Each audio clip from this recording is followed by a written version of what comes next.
et je viens d'Allemagne. Aimez et abonnez-vous. Je n'ai jamais vraiment connu mon père, puisqu'il est parti juste après ma naissance. Donc c'était toujours juste maman et moi. Maman dirigeait l'entreprise familiale qu'elle avait héritée de son père, donc nous étions plutôt riches. Et en grandissant, j'avais tout le luxe dont on pouvait rêver. Mais la seule chose dont j'avais vraiment envie, c'était un père. Je voyais d'autres enfants avec leur père qui les promenaient à dos de cochon ou qui leur apprenaient à jouer au foot. Et j'avais vraiment envie de ça aussi. Mais chaque fois que j'évoquais mon père, cela semblait contrarier maman. Alors finalement, j'ai simplement arrêté de demander. Pour mon 7e anniversaire, maman a mis le paquet et a réservé Disneyland juste pour moi et mes amis. C'était comme un rêve devenu réalité. Mais alors que je jouais dans l'énorme château gonflable, je me suis soudainement figée, puis je suis tombée au sol. Je ne me souviens pas ce qui s'est passé ensuite, mais peu après, je me suis réveillée à l'hôpital, et le médecin nous a dit que j'avais eu ce qu'on appelle une crise motrice focale. Il n'y avait pas de remède, et ces épisodes pouvaient se produire à tout moment. Et après ça, maman est devenue vraiment surprotectrice envers moi. Comme une fois en 2e année, je jouais dehors avec les enfants du quartier, et une balle a accidentellement frappé ma tête. Je n'ai pas été blessée, mais maman est sortie en courant comme si les extraterrestres étaient arrivés pour m'enlever. Qui a frappé ma fille? Vous êtes tous des crétins? Je veux un nom tout de suite. Maman, calme-toi. Ce n'était qu'un accident. Eh bien, tu ne peux pas avoir de tels accidents. Il est mieux que tu ne joues qu'à l'intérieur dorénavant. Mais les choses se sont améliorées quand je suis allée dans une école spécialisée, car les enfants qui y allaient avaient aussi des conditions, et je me suis bien intégrée. J'étais une excellente élève, et une fois en 7e année, je suis rentrée à la maison avec un très bon bulletin de notes, et maman était si fière de moi. Elle m'a emmenée dans un restaurant très chic pour fêter ça. Pendant que nous savourions notre dîner, un serveur est venu avec notre table avec des boissons, et les a accidentellement renversées partout sur la robe à maman. Oh mon Dieu, je suis vraiment désolée, madame. Ça va, vraiment. Maman a rougi lorsque l'homme a attrapé une serviette en papier et a commencé à l'aider. Il a dit quelque chose qui l'a fait rire, et notre dîner s'est bien terminé. Mais quelques jours plus tard, j'ai découvert que maman et ce serveur sortaient ensemble. Il s'appelait Clayton, et bien, il semblait parfait. Maman avait l'air vraiment heureuse autour de lui. Et quand mon anniversaire est arrivé, il est arrivé avec un gâteau fait maison et une édition dédicacée de mon livre préféré. C'était l'une des choses les plus gentilles que quelqu'un ait jamais fait pour moi.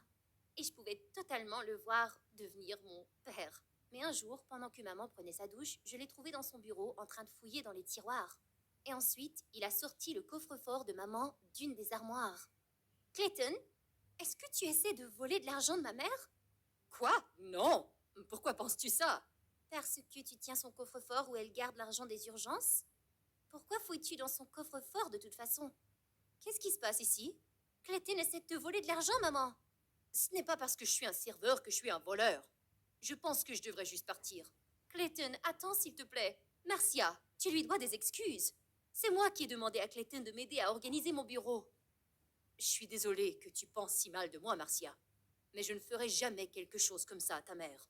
J'ai marmonné des excuses et je suis partie. Mais après ce jour-là, je ne pouvais plus lui faire confiance.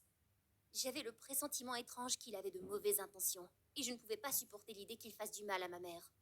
Mais elle semblait de jour en jour être plus en plus amoureuse de lui. Et quelques semaines plus tard, il l'a demandé en mariage, et elle a dit oui. Tu ne m'as même pas demandé avant de dire oui? Je n'ai pas un mot à dire, moi. Chérie, un jour tu vas me quitter et vivre ta vie. Tu ne veux pas que je sois heureuse ou quoi? Mais si, je le veux, maman, mais pas avec Clayton. Il est un serveur, et je sais qu'il veut juste ton argent. Ce n'est pas parce qu'il est pauvre qu'il n'a pas de dignité. Et je t'ai élevé mieux que ça, Marcia. Clayton a soudainement interrompu notre conversation en entrant avec un garçon de mon âge. Salut les gars, j'aimerais vous présenter mon neveu Kyle. Kyle a commencé à venir souvent à la maison. Et parfois, j'avais la bizarre impression que Clayton l'avait emmené juste pour m'espionner. Comme une fois, quand j'étais en 8e année, j'ai regardé des vidéos MSA dans ma chambre quand j'ai soudainement remarqué que Kyle se tenait près de la porte. Il me regardait. Je peux t'aider? Mon oncle veut savoir s'il doit te faire un sandwich. Non, merci. J'ai rudement fermé la porte sur lui car il me faisait froid dans le dos. Heureusement, Kyle a compris le message et a cessé de venir dans le coin. Mais nous étions toujours coincés avec Clayton. Maman semblait pourtant très heureuse, alors j'ai essayé de m'occuper de mes affaires. Mais un jour, alors que je rentrais de l'école, j'ai aperçu Clayton assis dans sa voiture avec une autre femme. Oh, Clayton, salut! Qu'est-ce qui se passe ici? Marcia, c'est ma cousine. Nous organisons une fête d'anniversaire surprise pour ta mère. Ah oui, c'est ça. Tu penses vraiment que je vais croire ça? Bien sûr, pourquoi ne le ferais-tu pas? Maintenant, ne gâche pas la surprise pour ta mère, d'accord? Je ne le croyais pas du tout. Alors j'ai pris une photo de lui et de la dame avec mon téléphone et j'ai commencé à m'enfuir en courant. Mais à ce moment-là, j'ai trébuché sur quelque chose et je me suis cogné la tête et j'ai fini par avoir une crise. Je me suis évanouie. Mais en me réveillant, j'ai réalisé que j'étais dans mon lit avec maman à mes côtés. Elle avait l'air inquiète. Oh, Dieu merci, tu vas bien. Tu dois être plus prudente, Marcia. Nous avons de la chance que Clayton ait été là quand tu es tombée et qu'il t'ait ramenée à la maison en toute sécurité. Je me suis alors rappelé de la photo que j'avais prise de lui et de la femme au chapeau. Mais quand j'ai regardé dans mon téléphone, elle avait disparu. Clayton, tu as supprimé cette photo de mon téléphone. Maman, il te trompe avec une femme. Je l'ai surpris et... Marcia, qu'est-ce que tu dis? Maman, écoute, tu dois me faire confiance. Tu ne peux pas faire confiance à ce type. Oh, c'est assez! Qu'est-ce qui ne va pas chez toi, Marcia? Tu crois que je ne remarque pas comment tu ignores Clayton tout le temps? Cela blesse ses sentiments et aussi les miens. Et maintenant tu inventes toutes sortes d'histoires sur lui. Tu sais, il t'aime comme un père et il me rend vraiment heureuse. Mais on dirait que tu ne te soucies pas de ça du tout. Pourquoi, Marcia? Maman est partie en trombe avant que je puisse ajouter quoi que ce soit. Mon Dieu, Clayton était un vrai serpent. Mais je n'avais aucune preuve et je devais simplement accepter qu'il était là pour rester. En 10e, maman a décidé de m'envoyer dans une école privée ordinaire, car mes crises allaient beaucoup mieux. Je me suis rapidement fait des amis dans ma nouvelle école, et mes amis m'ont même convaincu de rejoindre l'équipe de Pom-Pom Girls avec eux. Un jour, pendant mon entraînement, j'étais au sommet de la pyramide des Pom-Pom Girls quand j'ai perdu l'équilibre.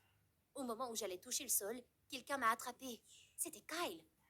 Je ne savais pas qu'il allait dans la même école que moi, et il était bien plus sexy que je ne me souvenais. Dis, tu es chanceuse que je me tenais là. Ah, je suppose que je suis la fille la plus chanceuse de l'école. Tu peux me poser maintenant? Je l'ai trouvé en train de me fixer pendant que j'arrangeais mes vêtements. Quoi? Je pense que tu es aussi la plus jolie fille de l'école.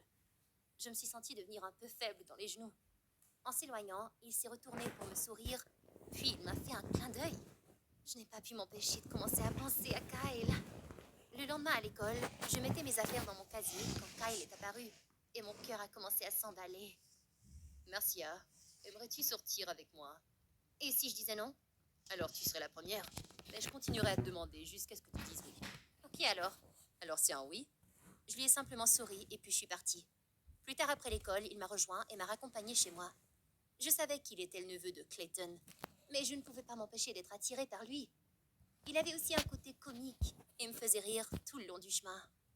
Pendant le week-end, Kyle et moi sommes allés au cinéma et au restaurant, et nous nous sommes vraiment connectés. Plus tard, alors que nous nous promenions dans un parc, il a dit « Tu sais, je t'aimais bien depuis que mon oncle nous a présentés.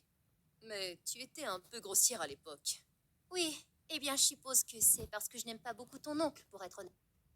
Quoi pas? Il est un bon gars. Non, il ne l'est pas. Il est un voleur et un menteur et... Wow, arrête. Mon oncle est un type génial, crois-moi. Il nous a aidés, ma mère et moi, tellement de fois. Il est super et je l'adore. Je suis désolée, mais je ne le vois simplement pas comme ça, moi. Je peux comprendre que tu ne l'aimes pas, Marcia, mais c'est quand même mon oncle. Alors, s'il te plaît, ne parle pas de lui comme ça. Du moins, pas devant moi. Les choses étaient vraiment gênantes après ça. Alors il m'a ramenée à la maison et il est parti. Mais quand je suis entrée, j'ai trouvé maman et Clayton en train de se disputer. Qu'as-tu fait avec tout cet argent, Clayton? J'en avais besoin pour quelque chose d'important. Je te le remplacerai, je te le promets. Mais pourquoi tu ne peux pas me dire pourquoi tu as pris une telle somme d'argent? Clayton ne voulait pas expliquer pourquoi, et je n'avais jamais vu maman aussi en colère. On aurait dit qu'elle allait avoir une crise cardiaque.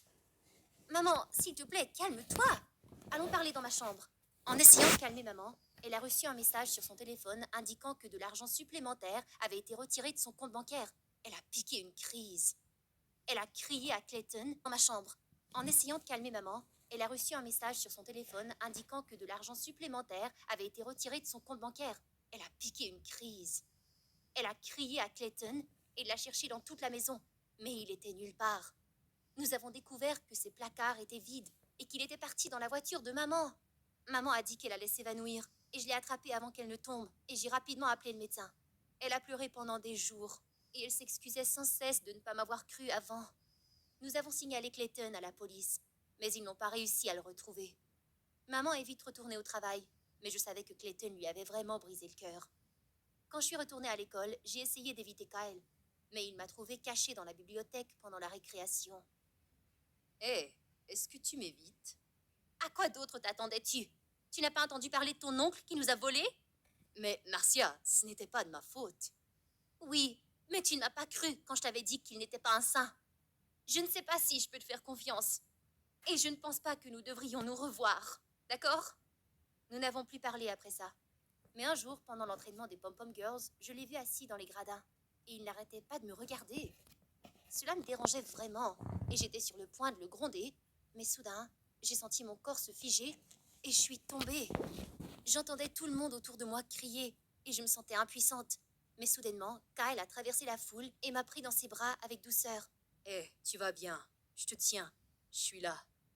Je me suis évanouie. Et quand je suis revenue à moi, j'étais à l'hôpital. Maman m'a dit que j'avais eu une très mauvaise crise. Et je me suis sentie tellement gênée en pensant que la moitié de l'école m'avait vue. À ce moment-là, Kyle est passé devant la pièce et a demandé s'il pouvait entrer. Merci pour aujourd'hui. J'étais vraiment contente que tu sois là. Et Kyle, je sais que c'était injuste de ma part de rompre avec toi à cause de ce que ton oncle avait fait. Tu ne méritais pas ça et je suis désolée. Eh, c'est bon. Juste à ce moment-là, son téléphone a sonné et quand il a répondu, son visage est devenu tout pâle. Hé, qu'est-ce qui va pas? Qui était au téléphone? C'était mon oncle. Il a besoin de mon aide pour quelque chose. Il a dit où il était? Nous devons le dire à ma mère et à la police immédiatement. Marcia, je sais que mon oncle a eu tort, mais je ne peux pas me retourner contre lui et l'envoyer en prison. Auparavant, il nous a beaucoup aidés, ma mère et moi. Mais il a volé tout l'argent de maman. Je suis désolée, mais je ne peux pas t'aider. Alors tu n'aurais jamais dû venir ici. J'avais raison à ton sujet. Tu es exactement comme Clayton. Un sale escroc. Et aider un criminel en fait aussi partie. Qui sait, peut-être que tu as toujours fait partie des plans de ton oncle. Il m'a simplement regardé et il est parti sans dire un mot. Je me fichais de lui avoir fait du mal. Il m'en avait fait encore plus. Après que maman m'ait ramenée à la maison, et alors que j'étais sur le point de m'endormir cette nuit-là, j'ai reçu un appel d'un numéro inconnu. C'était Kyle. Qu'est-ce que tu veux? Tu avais raison, Marcia. Mon oncle est un escroc. Et maintenant, il m'a fait porter le chapeau pour tous ses crimes. Quoi? Comment? Je ne peux pas parler trop longtemps, car je suis en prison. Mais tu es la seule personne que je voulais appeler. J'ai immédiatement couru chez maman, et nous sommes allés le tirer d'affaire. Et il a finalement accepté d'aider la police à trouver son oncle. Kyle, écoute, ce que j'ai dit avant, c'était sous le coup de la colère. Je suis désolée. Je sais, et je suis aussi désolée. J'aurais dû t'aider avant, mais je ne voulais juste pas croire qu'il était un voleur. Je voulais croire que c'était une erreur, mais maintenant, je le vois sous son vrai jour. Il n'est qu'un sale escroc. J'ai vu à quel point cela blessait Kyle, et je l'ai serré dans mes bras. La police a fini par attraper Clayton, et maman a récupéré la plupart de son argent et ses objets. Et quant à moi et Kyle, eh bien, je suppose que nous étions simplement faits l'un pour l'autre. Alors, tu veux sortir avec moi? Et si je disais non? Eh bien, je continuerai à te demander jusqu'à ce que tu dises oui.